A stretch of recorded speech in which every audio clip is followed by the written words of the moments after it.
예, AR 자산관리의 김진우입니다. 오늘은 제가 소개드렸던 그 18개월 동안 1260만 원을 모았다. 이 부분의 2편을 영상을 올리기 위해 영상을 켰습니다. 예, 한번 보시죠. 여러분들은 지금 18개월 동안 1260만 원을 모게 된 거예요. 뭐 여러 가지 과정을 거치면서 그 다음에 이제 그 다음 2편 어떻게 해야 하는가? 18개월 동안 한 거를 어떻게 그 다음으로 나아가는가에 대한 설명을 지금 드려보겠습니다. 자, 이제부터는 여러분들이 실질적으로 투자의 주체가 될 겁니다. 여지까지는 이렇게 투자 대행을 이용해서 여러분들의 자산을 투자를 했어요. 물론 큰 금액은 아니지만 여러분에게 많은 경험을 축적시켜 줬습니다. 그럼 두 번째는 어떻게 하냐? 직접 투자를 하도록 하겠습니다. 1260만 원으로 어떤 직접 투자를? 바로 부동산 투자를 할 겁니다.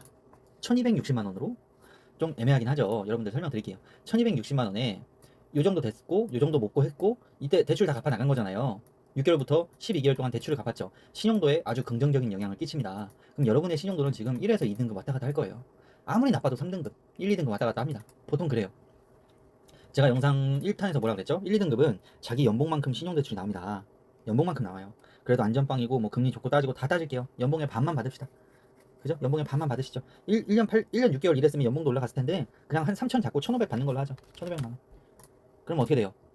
60만 원도 난리죠. 그냥 2,700만 원이 되죠. 그럼 1,200만 원에 대한 이자는 항상 머릿속에 생각하고 있어야겠죠? 1,500만 원 4.5% 잡을게요. 12개월 원리금 김송 1,500만 원. 아, 12년. 예, 12개월. 여러분의 저축 한계치를 벗어나죠. 24개월. 여러분의 저축 한계치죠. 예, 제가 뭐라 그랬어요? 저축은 6개월까지만 하고 그다음부터는 저축을 하는 게 아닙니다. 레버리지를 이용한 대출 상환을 하는데 그게 저축이 되는 거예요. 자, 24개월 동안 총 대출이 71만 3천 원. 이렇게 되는 거예요. 그러면 이게 대출 이자만이잖아요. 71만 3,212원. 1년에 대충, 아이고, 71만 3,212원. 물론 이게 원리금 균등 상환이기 때문에 1년 차에 이자를 많이 내고 2년 차에 조금 내겠지만 저희는 총 대출로 볼게요. 나누기 2. 아유, 계산을 왜 자꾸 이렇게 하죠? 죄송합니다. 왜 이래? 죄송합니다.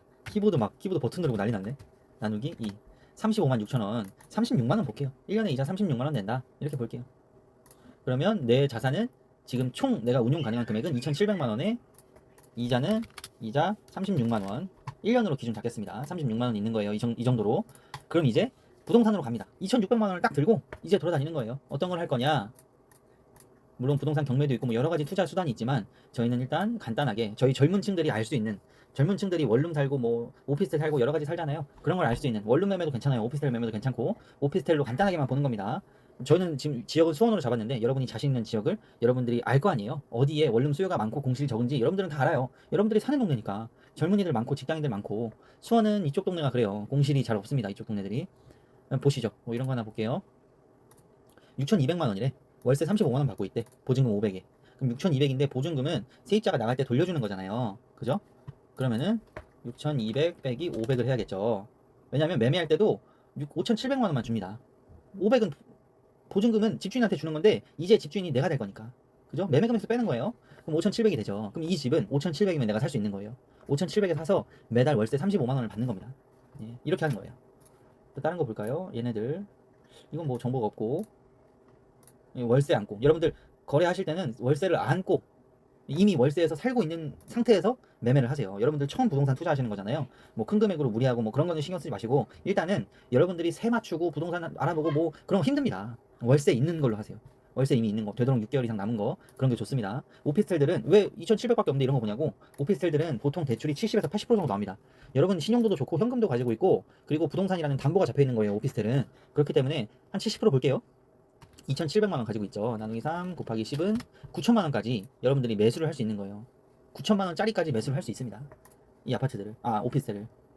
그죠? 여기서 9천까지도 가능하다. 예, 9천까지도 가능하다. 예, 이렇게 보는 거예요. 그러면 뭐 좀 근접한 8,500원 월세를 얼마 받는지 볼까요? 45만 원 받고 있죠. 그죠? 이런 식으로 간단하게 볼게요. 보증금 500 빼니까 8천이죠. 45만 원 곱하기 12, 540, 540 나누기 8000. 여기는 6.75%의 수익률이 나는 거예요. 정말 간단하게 아무것도 없이 간단하게만 보면 6.75% 내가 이거를 했을 때 이렇게 했을 때 이 정도가 나는 거예요. 근데 여러분 뭐 했어요? 대출 받으셨죠? 대출 받는 거 볼게요. 8000 빼기 2700을 하면 5300만 원 대출 받았을 거예요. 5300만 원. 이거 5300만 원 받지 말고 70%다 받을게요. 5600만 원. 자, 이제 수익률 계산을 한번 해봅시다. 5,600만원 대출 받았고, 여기 얼마 받았어요? 1,500만원 받았고, 그러면 이거 두 개 더하면 6,100, 7,100이죠. 8,000만원짜리니까 내 원금 얼마 들어가요? 900만원 들어가죠. 나머지는 뭐 가지고 있든 다른 데 투자하든 아니면 이 리스크 비용을 다른 데 맞추든 어쨌든 이렇게 된 거예요. 여기서 이자 1년 36만원 지출되죠. 계산 이렇게 하는 거예요. 5,600만원인데 담보물건 있는 대출이에요. 근데 이 대출 같은 경우에는 담보물건이 있는 대출이기 때문에 원리금 균등이 아닙니다. 여러분들이 이거 갚아나가실 필요가 없어요. 어떻게 한다? 만기 일시 상환이에요. 그리고 부동산 담보물이 있으면 금리도 더 잘 나옵니다. 근데 그냥 똑같이 갈게요. 이런 식으로 해서 얼마 받았다고 했죠? 5,600만원. 이렇게 되면은 1년 총 대출 이자가 252만원이 됩니다. 252만원. 여기 추가할게요. 이자 1년 252만원 이렇게 추가를 했죠. 그러면 이 집을 매수하셨을 때 여러분이 나가는 금액이 지금 얼마 된 거죠? 공실이 아니어야 돼요. 공실은 월세 여러분이 내는 겁니다. 예, 공실 아니어야 돼요. 공실 아닌 건 뭐라 그랬죠? 이미 월세 있는 거 들어가세요. 최소한 6개월 이상 남아 있어야 여러분들이 이 지역에 이제 다음 월세를 맞추기 위한 조건들이라든지 그런 거에 대해서 공부하고 준비할 시간이 있습니다. 공실 없는 지역도 뭐 세입자들 계속 대기하고 있는 지역도 많거든요. 많아요. 여러분들 지역에서는 여러분이 알아보셔야 되는 거예요. 수원에서 그런 지역이 여기에요. 저는 공실 부동산 지금 당장 가봐요. 공실 몇 개 없어요. 볼까요? 이런데 보세요. 지금 1, 2, 3 중복 매물 빼야 돼. 아, 있네. 동일 매물 묶기. 여기 매물 정보 몇 개인지 나오는데 안 나오네. 어떻게 나오지? 아, 여기 있네. 매매 말고. 아, 죄송해요. 월세로 봐야죠. 한 건 있네요. 네, 한 건. 377세대 중에. 이런 동네 월세 진짜 잘 나가요. 공실도 거의 없고 54세대 중에 동일 매물 묶기 하면은 월세 이렇게 해서 이렇게 보면은 월세 4건. 세대수 54세대. 10%안 되죠. 251세대에 월세 한 건. 여기도 322세대에 월세 한 건. 이렇게 여러분이 사시는 지역에 월세 매물이 거의 없는 아주 좋은 수익률이 높은 원룸촌들이 있습니다. 오피스텔 촌들이 있고 원룸이든 오피스텔이든 여러분들이 이런 걸 계산하셔서 들어가시는 거예요. 아, 얘기가 좀 3,000% 같네. 계산하시죠. 그럼 1년에 여러분들이 이자로 내는 비용이 얼마죠? 36만원 플러스 252만원 288만원이 나가죠. 이거 월세 얼마였어요? 45만원 곱하기 12 540만원이었죠. 그죠? 빼기 288만원. 왜 이래? 그럼 252만원이 여러분의 900만원 투자했을 때 수익입니다. 원금 900만원이에요. 이자 낼 거 냈고. 그럼 수익률 계산해볼까요? 252만원 플러스 900, 나누기 900. 1년 수익률이 28%에 육박합니다. 28%에. 엄청난 수익률이죠. 이게 직접 투자의 묘미예요. 이런 식으로. 물론 이게 조금 조정되고 해가지고 수익률이 줄 수도 있어요. 20%까지는 냅시다, 여러분. 원금의 20%까지는 수익을 내세요. 그렇게 하시면서 자금 운용을 하는 겁니다. 여러분들 지금 저축하는 금액 얼마예요? 계속 똑같아요. 근데 1년에 252만원 나누기 12. 여러분 월급이 한 달에 21만원이 늘어났네요. 축하드립니다. 210만원 월급 받는 사람한테 21만원은 엄청난 큰 돈이죠. 여러분 이게 지금 제가 계속 비율 퍼센트로 이렇게 했잖아요. 여러분이 210만원 월급 받으니까 지금 21만원이 늘어났단 말이야. 어떻게 돼? 11만원 늘어났, 10% 늘어났죠. 여러분이 300만원 받든 600만원 받든 다 이렇게 비율적으로 자산 관리를 했으면 비율적으로 이렇게 늘어났겠죠. 이렇게 늘어났겠죠. 비율적으로. 무슨 얘기인지 아시겠어요? 이게 재테크고 이게 투자입니다. 이런 식으로 하셔야 돼요. 물론 공실 나면 어떨 거야? 이렇게 공실이 없는데도 만약에 공실 나면 어떨 거야? 한 달에 얼마죠? 45만원 월세 나가는 거 월세 못 받는 거잖아요. 그죠? 45만원의 손실이 생기는 거예요. 내 투자에 대한 손실이 생깁니다. 그거는 감안하셔야 돼요. 그거는 감안하셔야 됩니다. 그거에 대해서 대비책을 마련하시는 기간이 그래도 6개월은 있어야 이 지역 월세가 이렇고 부동산에 공부할 시간이 있고 내가 월세 뭐 세금 이것도 월세 수익이니까 세금 나갈 거 아니에요. 여러 가지 그런 것들을 다 공부하고 분석하셔야 돼요. 그래서 내 원금에 대해서 1년에 20% 이상의 수익이 발생되게 합니다. 이런 식으로 이 테크트리를 타는 거예요. 1년 2년 타면 지금 18개월 지났잖아요. 그럼 1년 6개월 타면은 어떻게 되나 한번 볼까요? 1년 수익이 252만원이에요. 거기에 요거 이자만 계산한 거잖아요. 원금 내가 한 달에 1,500만원 24개월이었죠.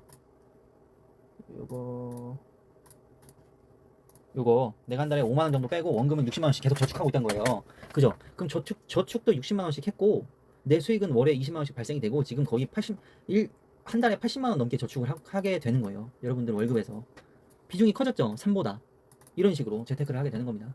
이런 식으로 기하급수적으로 늘어날 거예요. 만약에 이 쳇바퀴가 2개가 됐어. 쳇바퀴가 2개가 됐어. 그럼 어떻게 돼요? 여러분의 1년 수익은 252만원이 500만원이 되겠죠. 3개가 됐어. 750만원. 4개가 됐어. 뭐 1000만원. 이게 기하급수적으로 늘어나겠죠. 이때 원금은 얼마예요? 원금 900만원씩 4개 들어갔으면 4천만원 이상 있겠죠. 이런 식으로 기하급수적으로 늘릴 수 있는 겁니다. 어떤 식으로? 이렇게 1년만 굴리세요. 이렇게 1년만. 1년 동안 이거 갚았잖아. 이거 2년 갚으니까 750만 원 정도 갚았잖아. 그죠? 요거 잔금 더해서 하나 더 개설하세요. 이런 식으로 하나 더 만들어요. 그러면 두 바퀴 된 거죠. 1년에 두 바퀴 된 거예요. 두 바퀴. 아, 죄송합니다. 그랬잖아요. 1년에 두 바퀴. 이런 식으로 그래프가 기하급수적으로 올라갑니다.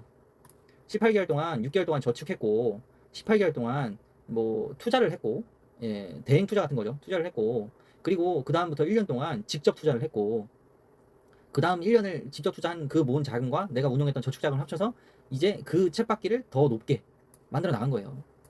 그럼 지금 18개월, 12개월, 그러면 여기서 이제 12개월이 새로운 12개월이 여기 두 바퀴째로 들어갈 거잖아요. 그러면 어쨌든 12개월 했어. 그러면 1년, 2년, 3년 반이죠. 그럼 3년 반 만에 내 원금은 900 들어가 있을 거예요. 그러면 1800에 현금 흐름이 어떻게 나와요? 1년에 500 이상 나오죠. 그죠? 그러면 한 달에 얼마예요? 40만 원씩 나오는 거예요. 월급 외 소득이. 이게 적어 보이나요? 결코 적은 금액 아닙니다. 이런 식으로. 이게 3년 됐다고 칩시다. 만약에 한 바퀴 더 돌릴 수 있다면 3년 됐으면 대출도 다 갚았죠. 대출 새로 낼 수 있어요. 또 낼 수 있어. 대출 또 내고 대출을 레버리지로 이용해야 돼요. 그럼 750만 원 갚았으니까 이게 1,500만 원에서 한 번 갚았기 때문에 하나 생긴 거잖아요. 그럼 한 번 더 갚았겠죠. 750만 원. 내 가용 자금이 150도 없을까? 150 있겠죠. 월세도 받았을 거 아니야. 있죠. 그럼 900도 맞춰요. 세 번째 또 만들어요. 네, 이런 식으로. 이때쯤 되면 대출도 잘 갚고 신용등급 1등급이기 때문에 연봉만큼 대출 나옵니다. 여기 1,500 갚았죠. 여기 1,500 있고 여기 1,500 받아도 연봉 안 돼요. 3,000 겨우 되겠지. 그죠? 그럼 세 바퀴째 굴릴 수 있어요. 세 바퀴 굴리면 어떻게 돼요? 750만 원 되죠. 1년 수익이 750만 원이면 어떻게 돼요? 물론 여러분 자세한 세금이고 뭐 이런 건 다 뺀 겁니다. 그럼 계산하셔야 돼요. 한 달에 62만 원씩 들어와요. 이때쯤 여러분 3년 차니까 뭐 대리쯤 달았겠죠? 뭐 월급 얼마 될까요? 한 260이나 될까? 거기에 60만 원 월에 받으니까 320 받는 거예요. 월급이. 여러분 자산 어떻게 돼요? 1800에서 2700 이상 쌓여 있을 거라고. 그럼 이때부터 뭐 하면 돼요? 이쪽으로 넘어오시면 돼요. 예? 이쪽으로 넘어오세요. 저희 AR 자산관리에서 판매하고 있는 매달 5번의 매매로 억대 연봉을 달성하는 방법으로 넘어오세요. 쭉쭉 들어오세요. 들어와. 예, 이쪽으로 넘어오시면 됩니다. 예. 이런 식으로 했을 때 지금 한 3년 됐잖아요. 3년, 한 4년 이렇게 된다고. 여러분 직장생활 얼마나 할 거예요? 10년 정도만 하실래요? 10년 정도만? 진짜 여러분 더 기하급수적으로 늘어날 여러 가지 투자 수익이 있는데 그거 안 하고 여러분들이 10년 동안 10개만 했다고 칩시다. 10개 얼마예요? 2,500만 원이네요. 한 달에 200만 원씩 들어와요. 200만 원씩. 10년 뒤에 뭐 여러분이 과장 달아서 뭐 400 번다고 칩시다. 600이에요. 그만두든 뭐 하든 여러분들이 200으로 생활하면서 요거 오세요. 네, 어쨌든 이렇게 되는 겁니다. 이게 노 재무 설계예요. 이렇게 되면 어떻게 된다? 10개라면 하나당 900이잖아. 현금이 9천이 있는 거예요, 여러분. 그죠? 이렇게 되는 거예요. 이거 다 청산하고 9천으로 아파트 시세 차익형, 뭐 수익형 아파트로 넘어가셔도 돼요. 레버리지 일으켜서 분양 받으세요. 3, 4년 있다가 2, 3억 벌어도 돼요. 그죠? 자산은 증식하는 방법이 여러 가지 있습니다. 이게 2편일 뿐이에요. 사회 초년생이 할 수 있는 두 번째일 뿐이에요. 아파트 있어요, 아파트. 부동산 아파트도 좋아요. 아파트 뭐 투기 같죠? 아니에요. 분양 받으세요, 분양.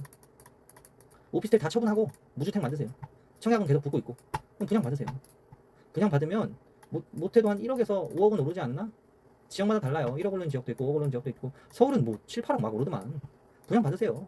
그럼 분양 받고 입주하고 비과세 되는 2년까지 버티면 한 5년 되거든? 그러면은 5억 벌면 연봉 1억이네? 여러분 연봉 1억이 끝이에요? 여러분 지금 돈 벌고 있잖아. 그죠? 굳이 10년에 오피스텔 10개 채울 필요도 없어요. 이런 거 하세요. 이것도 다음에 설명드릴 텐데 간단해요. 분양 어떻게 받아요? 비싸서. 분양 뭐 5억이라고 칩시다. 지금은 대출 규제가 너무 심한데 대출 규제 없거나 지방으로 얘기를 할게요. 5억이라고 칩시다. 계약금 10%죠? 5천만 원. 이거 대출로 당기세요. 여러분 원금 좀 넣고. 그죠? 나머지 4억 5천? 없어도 돼요. 중도금 어차피 집단에서 대출 나옵니다. 잔금 집단 대출로 나와요. 60% 왔다 갔다 나와요. 그럼 5억에 60%면 얼마예요? 5, 1, 2, 3, 4 나누기 0.6 곱하기 0.6이죠. 얼마예요? 3억이죠. 그럼 나머지 2억은 어땠냐? 5억 냈으니까 1억 5천 어쩌냐? 걱정하시는데 걱정하지 마세요. 오른다 그랬잖아. 그럼 5억짜리 아파트가 뭐 8억이 됐어. 여러분 아파트 대출은 입주 당시 시세로 나와요. 0.6 4억 8천 대출 나오네. 5천만 원 계약금 냈죠? 그럼 5억 3천이죠? 그냥 5억이잖아. 발코니 낼 거 다 내도 여러분 원금 얼마? 0. 계약금에 들어간 돈 빼고 2년 사세요. 은행 대출 갚아가면서 열심히 갚아가면서 하세요. 이 정도 갚을 수 있잖아. 현금으로 냈잖아. 갚으면 사세요. 2년 뒤에 팔아요. 그러면 시세 차이가 얼마? 3억. 몇 년 동안? 5년 동안. 이런 식으로 이게 시세 차익형 부동산인데 분양이 제일 쉬워요. 분양 끝나면 이제부터는 오를만한 지역에 또 사셔서 들어가서 살다가 팔아도 되고 뭐 다주택자 하셔도 되고 경매하셔도 되고 뭐 여러 가지 방법이 있습니다. 예. 영상 너무 길어졌네요. 아우 죄송합니다. 여기까지 찍도록 할게요.